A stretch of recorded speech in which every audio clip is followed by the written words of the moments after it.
ఆదోని మండలం దొడ్డనగేరి గ్రామంలో MLA doctor Parthasarathi ప్రజల సమస్యలను తెలుసుకోవడం కోసం వీధి పర్యటన చేశారు. గ్రామస్తుల నుండి సమస్యలు అడిగి వారి ఆవశ్యకతలను గ్రహించారు. ఈ కార్యక్రమంలో ఆదోని మండల తెలుగుదేశం సీనియర్ నాయకుడు రంగస్వామి, బీజేపీ నాయకులు ఉషా రాజు, హెచ్ రాజు, పెద్ద తుంబలం ఎస్ఐ మహేష్ కుమార్, దొడ్డనగేరి కూటమి నాయకులు మరియు గ్రామ ప్రజలు పాల్గొన్నారు. ప్రజల సమస్యల పరిష్కారానికి తదుపరి చర్యలు తీసుకునేందుకు ఎమ్మెల్యే పార్థసారథి సంకల్పం వ్యక్తం చేశారు.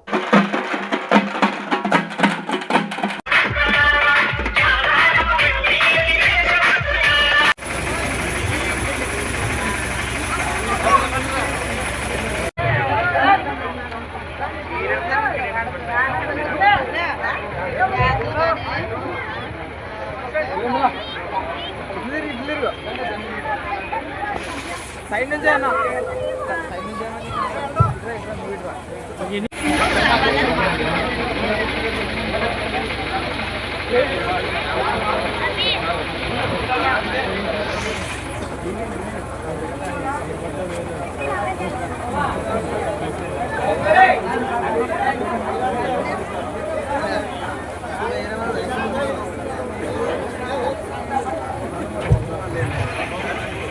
సమస్య చెప్తా ఉన్నారు. టీచర్లు సరిగా లేరని, సరిగా పాఠాలు చెప్పట్లేదని, 10వ తరగతిలో పిల్లలు ఫెయిల్ అవుతున్నారని చెప్తా ఉన్నారు. తప్పనిసరిగా ఈ విషయాన్ని డిఈఓతో మాట్లాడతాను. మంచి టీచర్లని, ఇప్పుడున్న టీచర్లు సరిగా లేకపోతే వీళ్ళని మార్పించి మంచి టీచర్ని మీ ఊర్లో వేయిస్తాను.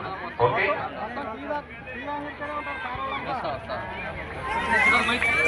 గవర్నమెంట్ మారిన తర్వాత ఈ రోడ్డు వేసినాయి, కానీ ఒక్క రోడ్డు వేయలే 5 సంవత్సరాలు. దయచేసి మన కూటమి గవర్నమెంట్ వచ్చిన 6 నెలలకే ఒక 4 లక్షల రోడ్డు వేసినాము. ఇప్పుడు 15 లక్షల రోడ్డు శాంక్షన్ అయ్యింది. మరి ఇంకా కూడా ఇప్పుడు ఎమ్మెల్యే ద్వారా అడిగి మనము ఇంకా 20-30 లక్షలు కానీ రైతులకి పొలాలకి రసాలు లేవు కొన్ని ఏరియాల్లో.